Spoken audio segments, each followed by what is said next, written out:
Krishna Chaitanya Prabhu Nityananda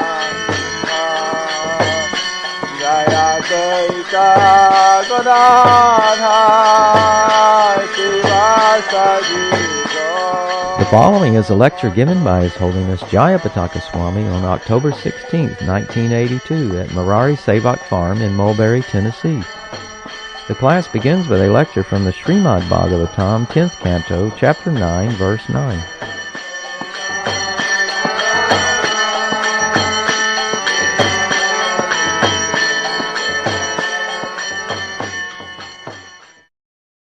When Lord Sri Krishna saw his mother, stick in hand, he very quickly got down from the top of the mortar and began to flee as if very much afraid.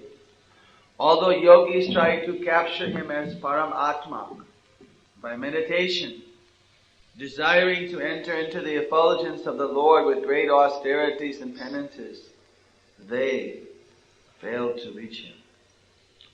But Mother Yasoda, thinking that same personality of Godhead Krishna to be her son, began following Krishna to catch him.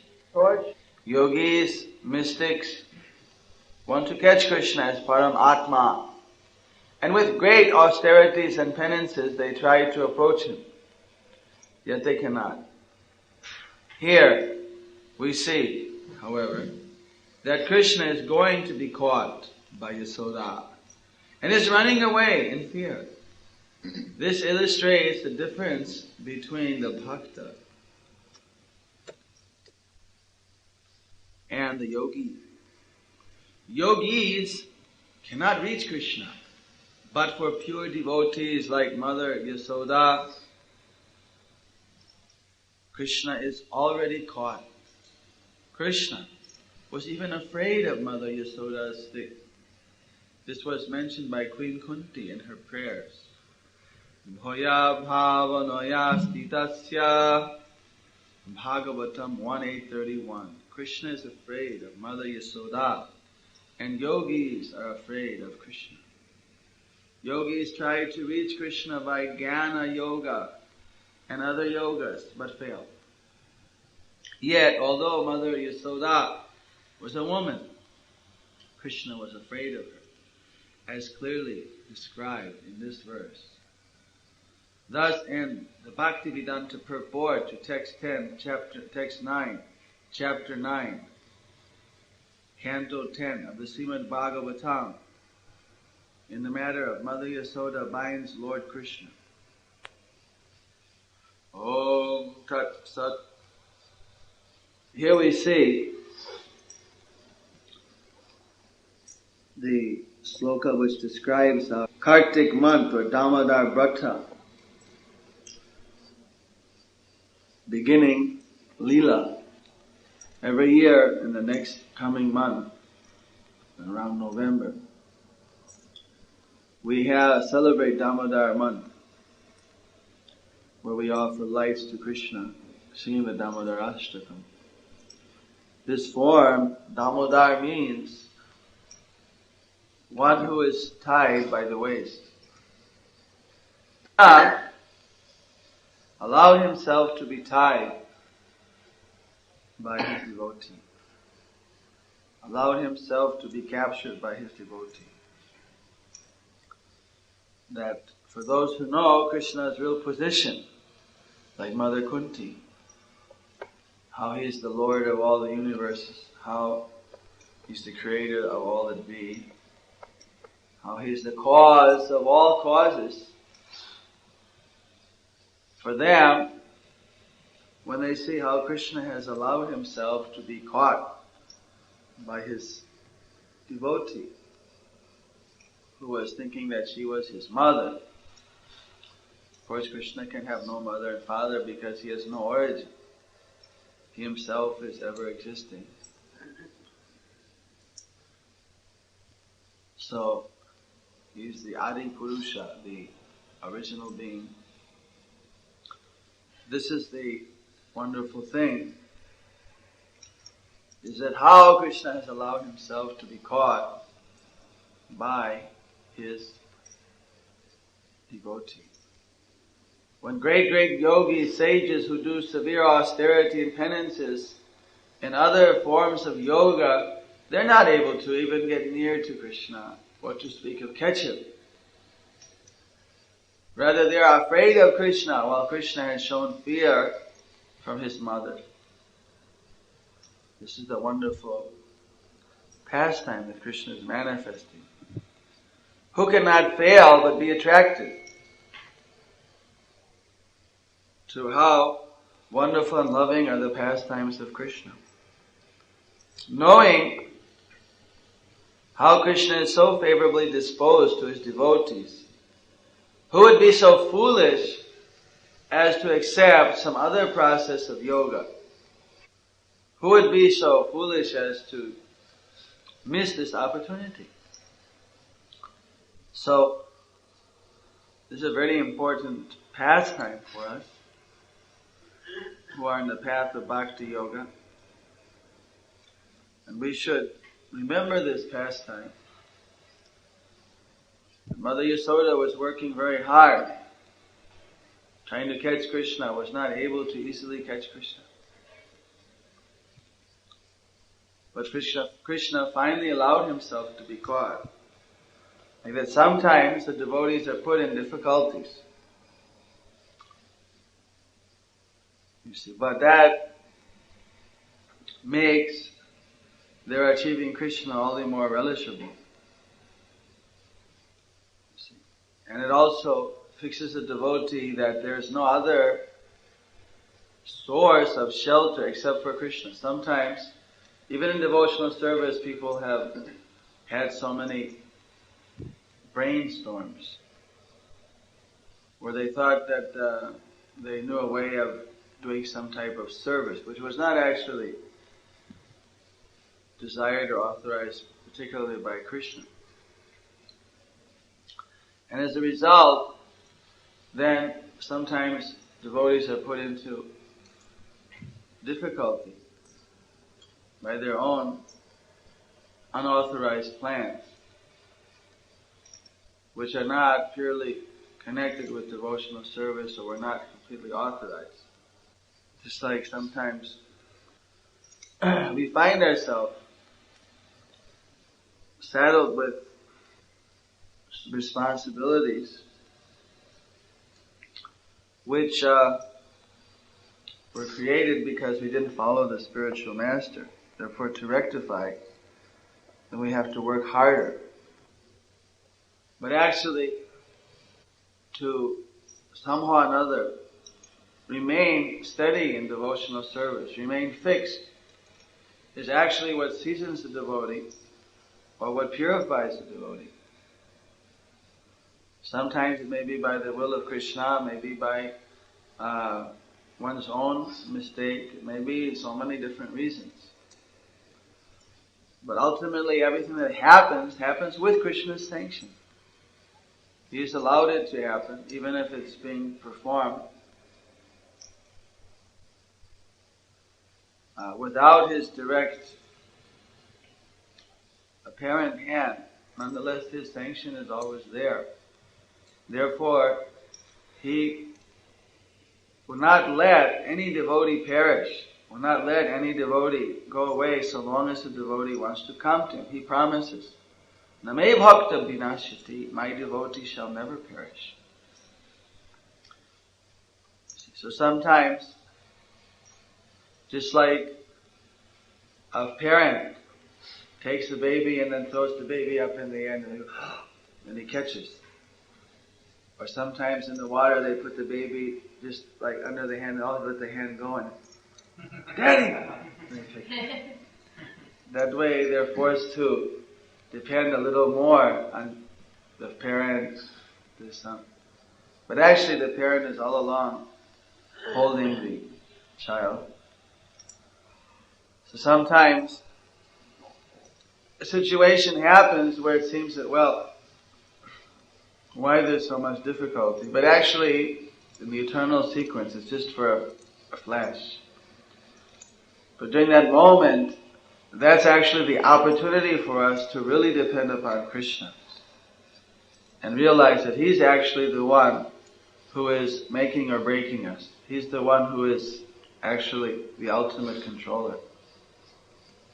Because our tendency is to depend simply upon our own material intelligence, simply upon our material abilities, simply upon so many material situations.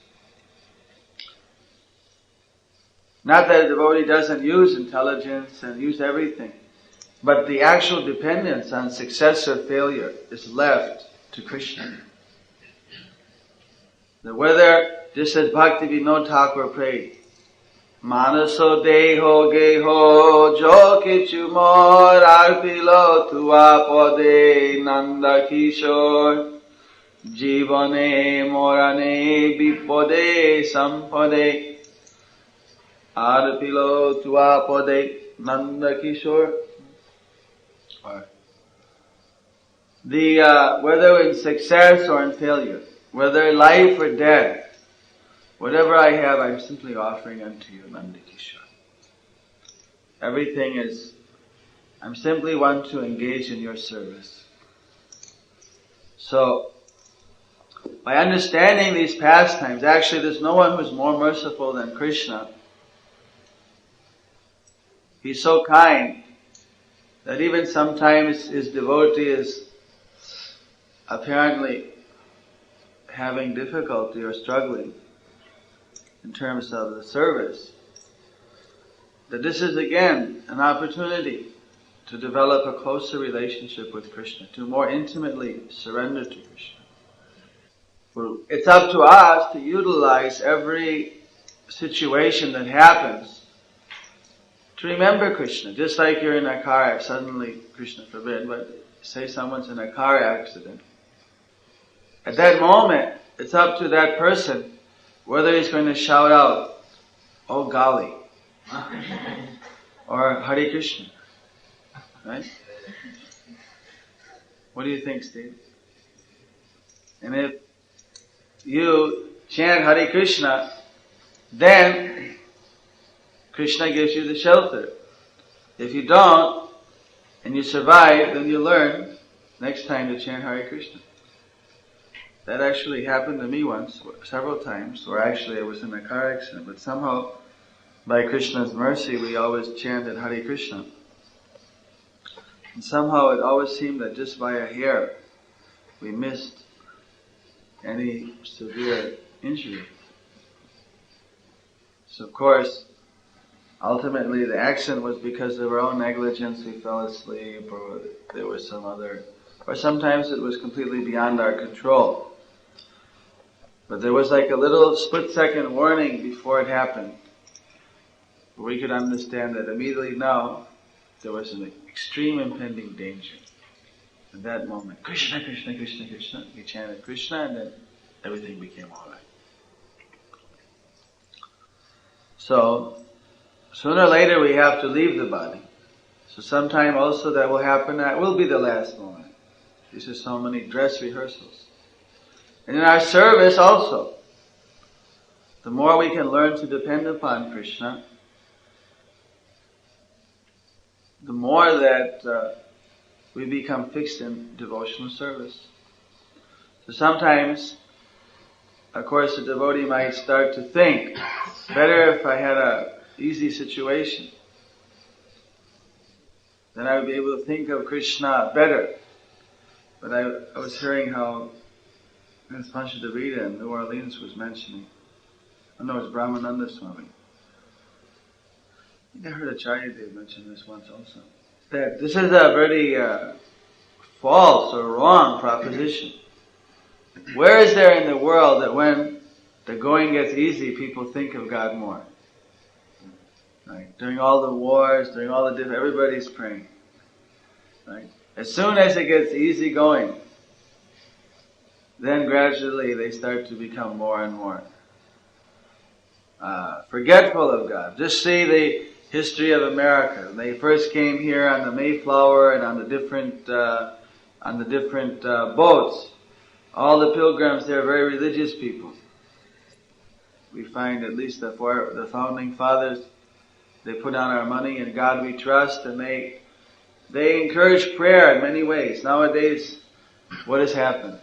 Now America's got more and more money. Gradually the people are becoming more and more godless. Now we have science, now we have money, we don't need God. We don't need prayers in the schools. Just on technicalities, they're able to remove God. God is removed due to technical reasons. What prayer, this or that. Even one county passed a law that for 1 minute there will be silence. Let everybody during that minute, if they want to doze off or meditate or whatever, but there will be 1 minute of silence in the class. That was also struck down because it implied that someone might pray then. Basically speaking, prayer has been outlawed. Even a minute silence where if someone wants to, they can pray, that also has been outlawed. So, this is all because people now they think we don't need God. They would never make these laws if they thought that we actually needed God. They would overrule all these technical arguments. But because we have enough money, we don't need God. So, this is what happens when a person actually has less difficulty. It's often that the intense calling for Krishna is less prominent. So Mother Kunti, when she said goodbye to Krishna, what did she say? She was lamenting that now we've been given this whole kingdom to rule. Now we've defeated our enemies. We've overcome the difficulties. But Krishna is leaving. So what is the use? Krishna is actually the dearmost object of ours. So she told Krishna, better that you give us some more difficulty and you stay. Then you give us all this material opulence and you leave. We don't want you to leave. A very profound understanding. So, actually, when there's some pressure put on a devotee, it's a very great mercy. Because if they come up to it, and they will as long as they depend upon Krishna, then it gives them that much more of an opportunity to actually become very close to Krishna. There's a saying in Sanskrit, I never memorized it, but it basically the meaning of it is that goes something like, it's very beautiful. Chandanam chanda gandang gandang punaraki kunai kanchanam kanchavarnam. The more that you heat up gold, Richard could tell us about that, the more brilliant it becomes. The more that you heat it up, and more brilliant, pure, lustrous it becomes. The more that you smash sugar cane, the more the sweet juice comes out. The more that you rub sandalwood against a stone, grishtam, grishtam, the more that the sweet scent comes. Similarly, the sadhus, the more that they're put under different pressures, the more their transcendental qualities become manifest. The more that the devotees are put in various tests, the more that their transcendental qualities, even after death, these qualities become manifest. So,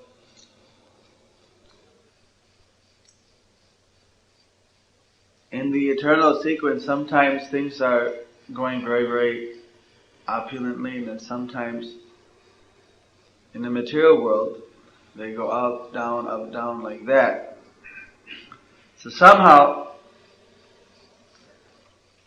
if we're able to never forget Krishna, even in our success, we don't have to actually suffer difficulties.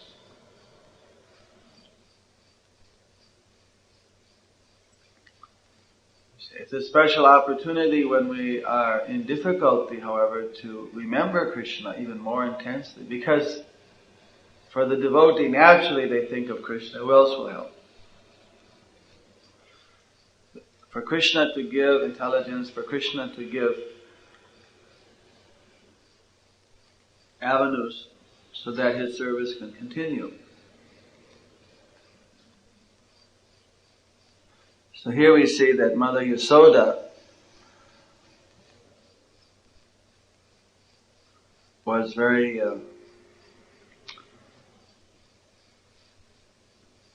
anxious to protect Krishna. She just thought Krishna was her son. And Krishna allowed himself to be chased by his mother, even acted as if he was afraid. So this is very attractive to all the devotees, because it illustrates how Krishna actually is so intimately connected with his devotees. It illustrates what is the actual purpose of rendering devotional service. What is the result? One actually becomes close to Krishna, one actually can capture Krishna, who is otherwise uncapturable.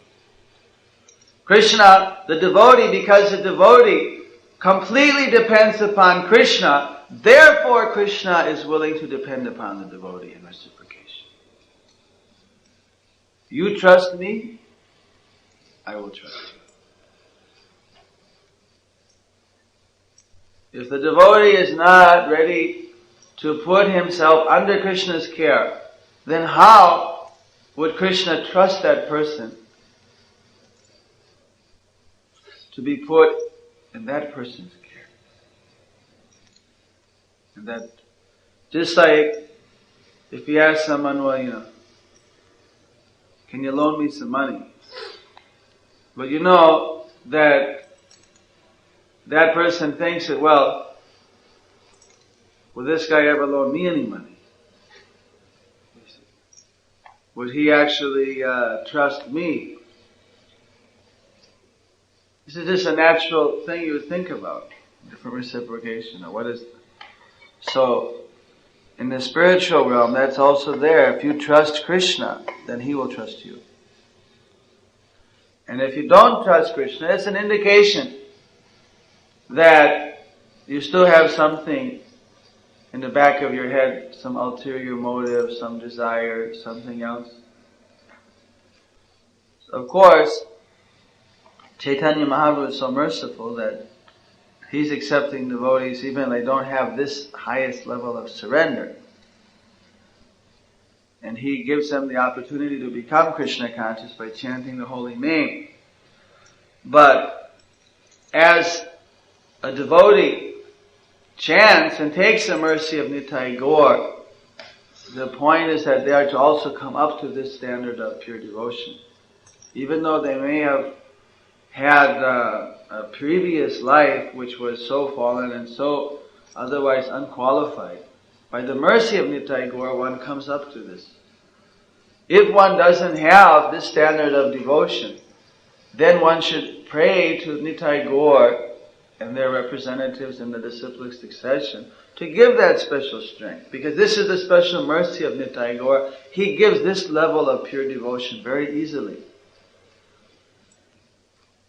It's not that one gets Krishna just on some artificial qualification. This is the qualification.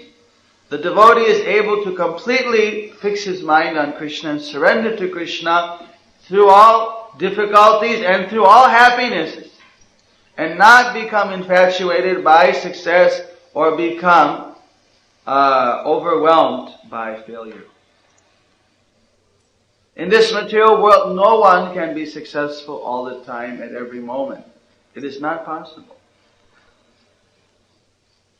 Except for Krishna. But even Krishna's devotees, they may sometimes suffer temporary setbacks, but they're never completely defeated. And for the materialists, they are always being defeated. You see, of course, their ultimate defeat is death, where they lose everything. And for the devotee, death is not at all a defeat. It is opening the door back to Godhead. So, in this way, in our Krishna conscious movement, we take the mercy of Nitai Gaur to serve Krishna. And we take every opportunity, every situation as an opportunity to learn to surrender to Krishna better. There are so many examples. Haridas Thakur, when he was put into the prison house. The Harinam Acharya, the great spiritual master of the holy name, he was thrown in a prison because he chanted Hare Krishna. So what did he do? He preached in the prison and made all the prisoners Krishna conscious, preaching to them that you're thinking you're in the prison, the whole world is a prison. Once you go out, you're going to fall into, again, theft and again into sense gratification. Here, you are very renounced. Not by your own choice, but because living in prison life is very austere. So if you use this austere environment to chant Hare Krishna, Krishna Krishna, Hare Hare, Hare Ram, Ram Ram, Hare Hare, then you'll be able to quickly advance in spiritual life and actually achieve real freedom. Not just from this prison to the bigger prison, but out of the whole material cycle of birth and death. Out of the whole material prison house. So they all began to chant.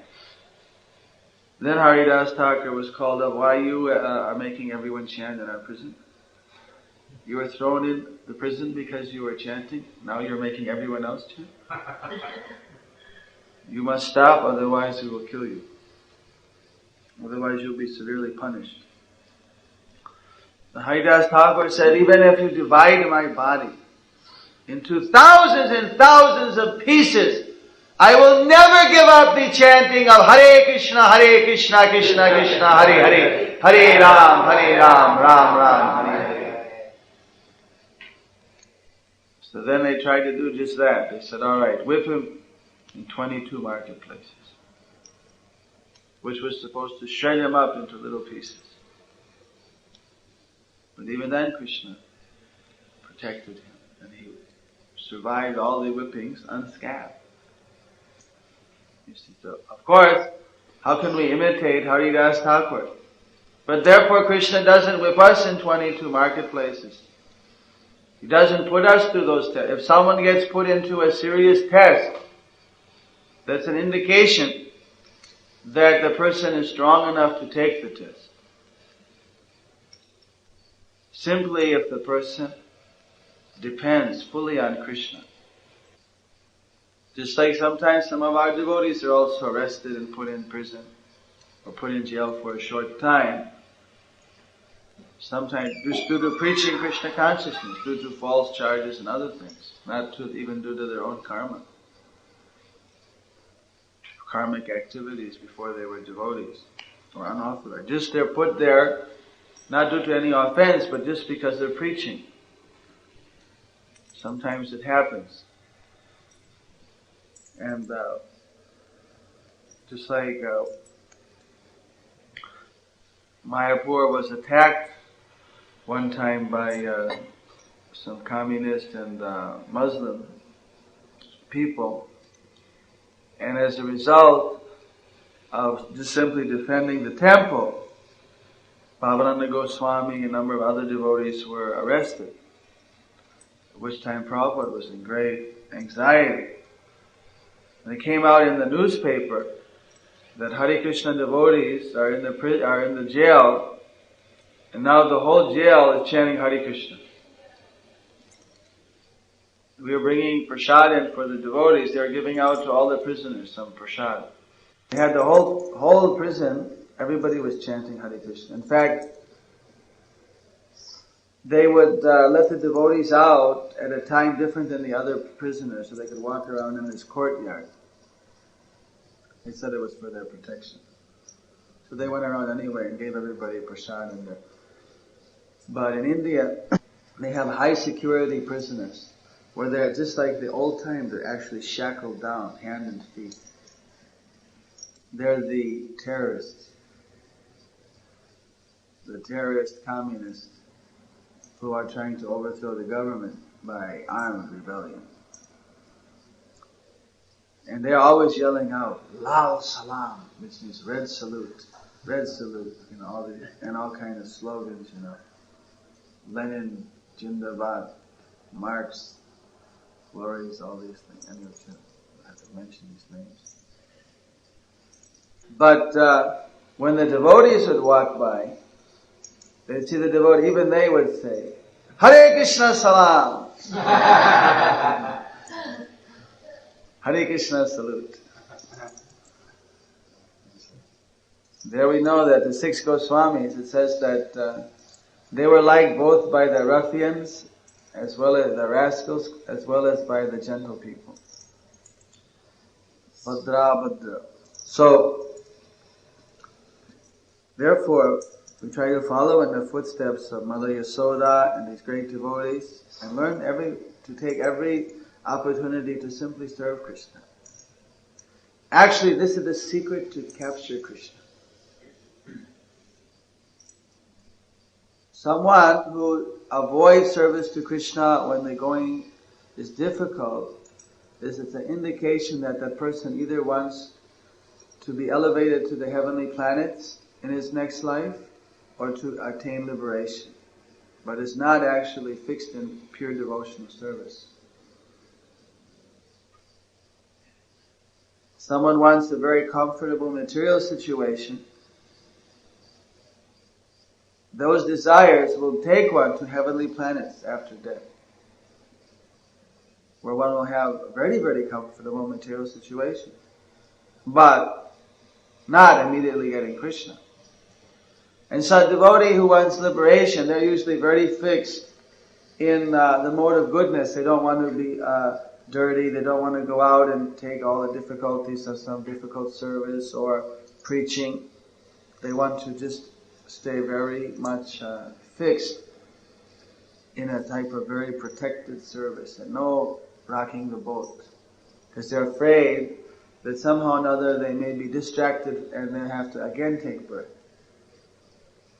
You see, but the mood of Lord Chaitanya is that pure devotion is actually much more relishable. The pure devotee, he has the attitude, even if Krishna wants me to take birth again, at least I want to be a devotee. I want to simply render pure devotional service. So as a result, whether it's very convenient or whatever, the devotee simply stays in his devotional service. Doesn't allow anything to interrupt that flow of devotional service. Whether it's a desire to achieve liberation or a comfortable material situation or whatever. The pure devotee simply tries to continue rendering devotional service, accepting the mercy of Krishna, to bring him closer and closer to Krishna. And of course, like the Pandavas, ultimately, then all the difficulties are over, and the facility is there for doing more service. But then the devotee was thinking back on how close I was brought to Krishna in the difficult situation. When the pressure is let off a little bit, then the devotee even thinking that actually that was more relishable in many ways. I was forced to think of Krishna. I was forced to work so much harder for Krishna, and actually I was feeling more transcendental happiness. Just like when Krishna wrote the gopis, that actually, I've only left you so that you could relish love for me more intensely in separation. But actually, we are more intimately united because of your intense feelings of love for me. So these things on the material platform are completely inconceivable, but on the spiritual platform, all these opposites are perfectly equated, perfectly balanced, perfectly synthesized, or I would say, integrated. The mercy of Krishna is realized by the devotee in various forms. Sometimes in pleasure, in great happiness, the devotee also realizes the mercy of Krishna intensely. And even then feels separation from the Lord. But it's easier for us to forget about Krishna and happiness sometimes. And the devotee, of course, sometimes can also forget about Krishna when there's material difficulty, and the tendency is then to start to lament.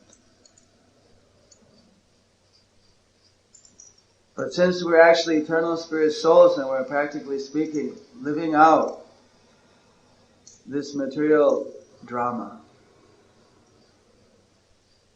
that we should learn to play the part as a devotee and then take the great benefit from this bad bargain to actually become completely Krishna conscious. After all, this is not our real role that we're playing in this particular body. Our real role is devotional service to Krishna. This is just the setting on the stage. And we are the actors. But if we play in our eternal role as a servant of Krishna, regardless of what the setting is, as the time causes the setting to change, we never come out of our role as serving Krishna. Then actually, we are transferred to the eternal setting. Then we don't have to play the role in this material setting. But for the pure devotee, whatever setting it may be, the temporary settings of the material world or the eternal setting in the spiritual sky, his consciousness is always one. It's always fixed. Akaha kuru nandana in pure devotional service. Therefore, for the pure devotee, it doesn't make any difference whether he's in the material world or whether he's in the spiritual sky. It's just a question of what stage props are there. For him, his role is always the same. Pure devotional service to Krishna. Thus, a person actually becomes immunized. The fangs of this material nature are depoisoned.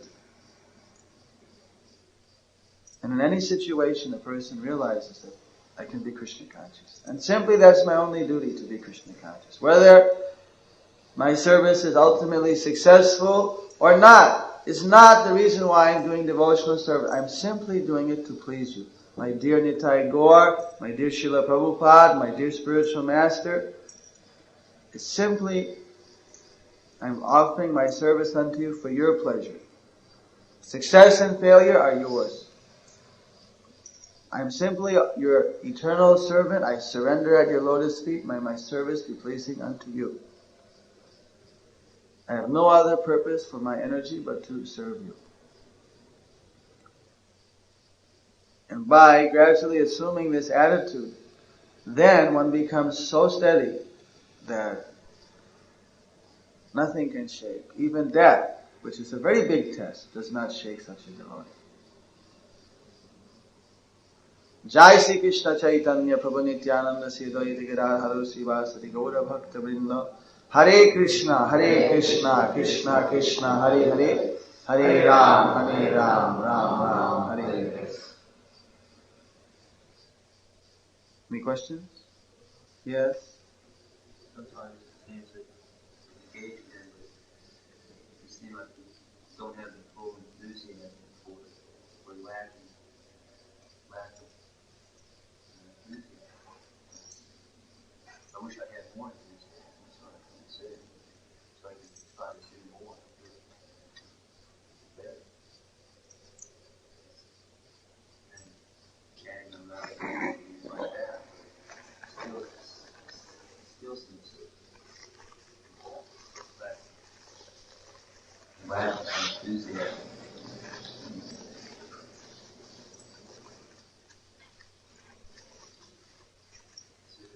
general, is there what? For a devotee, the more that you understand that Krishna is directly accepting your service to the spiritual master, and the main thing that he's accepting is how enthusiastically you do it. Because ultimately he doesn't need the service. What he's relishing is your desire to serve, your devotion, your enthusiasm.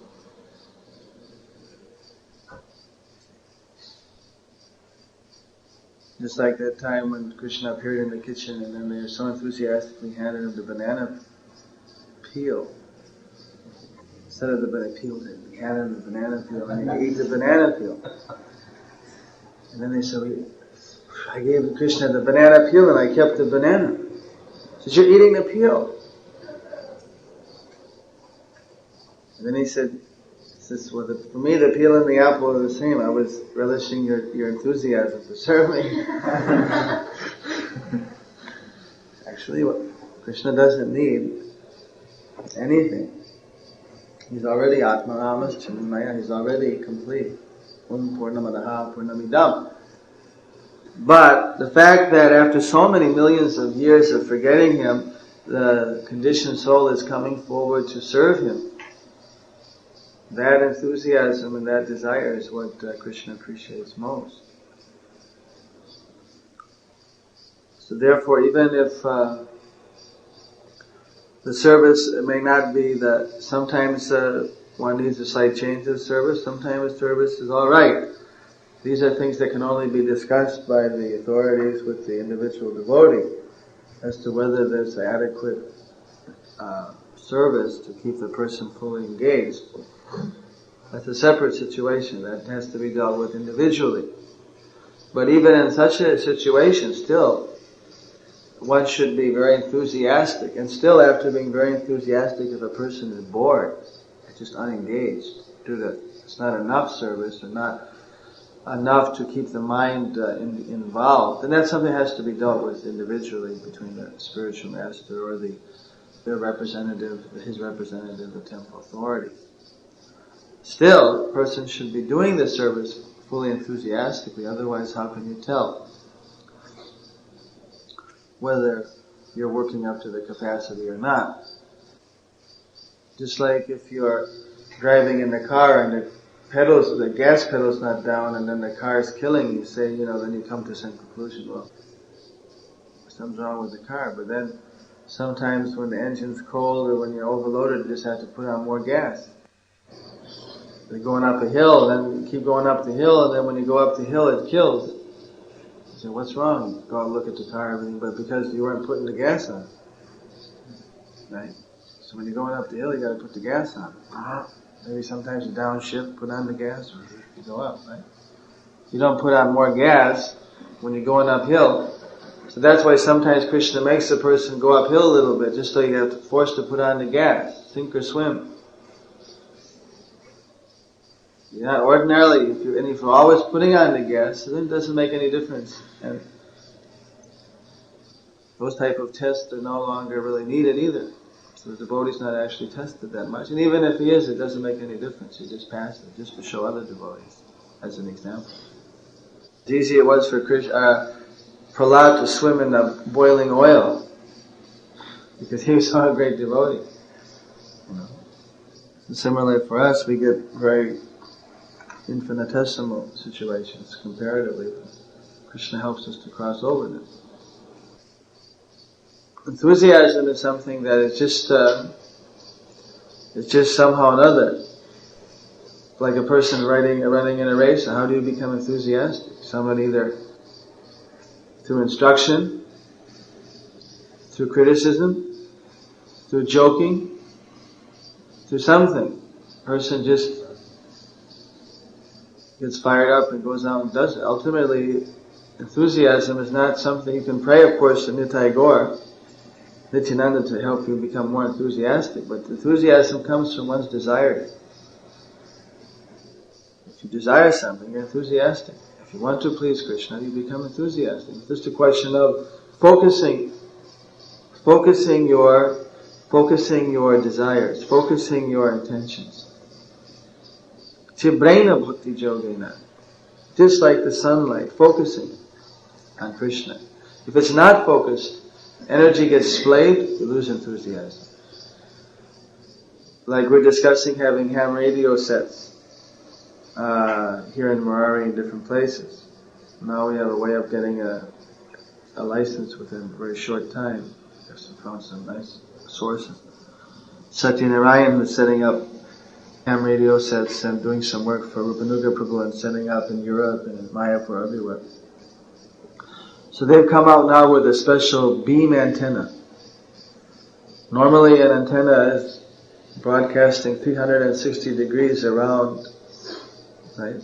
So what they do is they take that, and the antenna is designed in such a way, I'm not an electric whiz, but I'm just saying, that say it only beams in 60% or 50 degrees, say. So because it's beaming in 50 degree range, like this much, and then the other area is only like just a very small fraction is actually being beamed, only maybe 10%. And everything is going in 40 or 50 degrees out of the 360.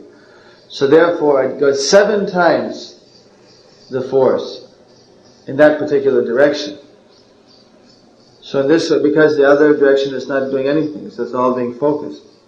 So in the same way, we have in material life 360 degree vision. Every side we have desires. Car, this, that, whatever, just millions of desires. So then gradually, all the 360 degrees are focused just to Krishna. Single point. Therefore, so much energy is produced, much more energy than what a materialist is supposed to have. And that creates enthusiasm. So all we can do is focus more clearly. Any other questions? Were you present when we asked a question about the sun in New Orleans? Anybody was here then? So if anybody here can give an example of any example that we use in our Krishna conscious movement, philosophical, etc., where the sun is used as an example. Can anyone think of one? In Jersey. As what? It's Prabhupada's example of the sun when he compares it to Paramatma, Bhagavan. You have won a prize. Ah. Any others? Raise your hand. Yes? When Prabhupada talks about that the sun comes into the room, is that we say the sun rays and the sunshine are different. Hare Krishna. Hare Krishna. Anyone else? Where the aspect of the sun being purified humanity without the sun being affected. Yes? Vedanta Krit? By ordinary vision, the sun appears to be a small disk, and you can cover it just with your finger, and that we know that, of course, it covers so much. So what does that illustrate? So just like Krishna, and here, is to cover a small aspect, but there actually is Vasudeva Salamiti actually there. Congratulations. Krishna probably describes the difference between like the sun globe and sun rays themselves. Trying to tell the difference between like Krishna and his images. Yes? The sun sometimes becomes covered by the clouds, but actually we're the ones that are covered, not the sun. You don't have any example? I was just thinking about the one you just said. How come you didn't have your hand up? I was going to.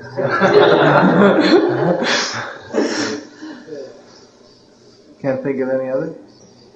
So, you can tell one on behalf of Steve.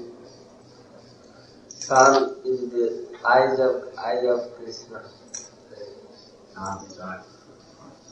Congratulations, Steve, by proxy. You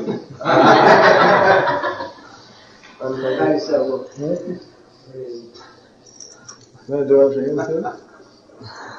Krishna Sridhasam, Krishna is like a sun. So where there is sunlight, there is no darkness. Where there is Krishna, there is no Maya. You know that one? Yes. The connection that the sunlight does. It's like the darkness cannot prevail in the sunlight. The sunlight is the prevailing energy. Where there's light in the sun, where there's light, there'd be no darkness. Where the sun goes down, there's no darkness. Like we're living in darkness. So, you know, one for him.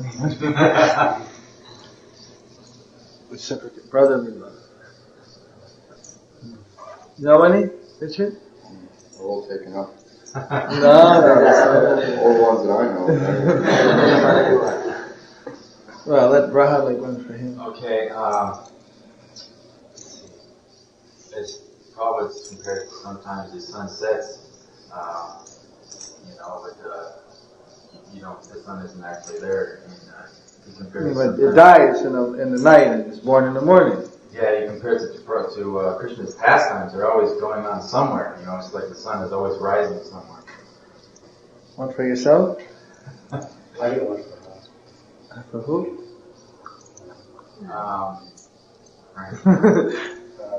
was in a chart there and tell you saying that the sun's going in its orbit and exactly according to specific that around throughout its destination around the universe like that. And if it varied one fraction, then all the whole planetary system would be disrupted. So he's saying who's actually directing that? The scientists, they don't know, but actually it's Krishna's thoughts. So who is this for you? What about Chaitanya Charitamrita makes an example about Nitya and Gaura? Right, in the setting of the sun, the day passes and is lost. What? You didn't think of one yet?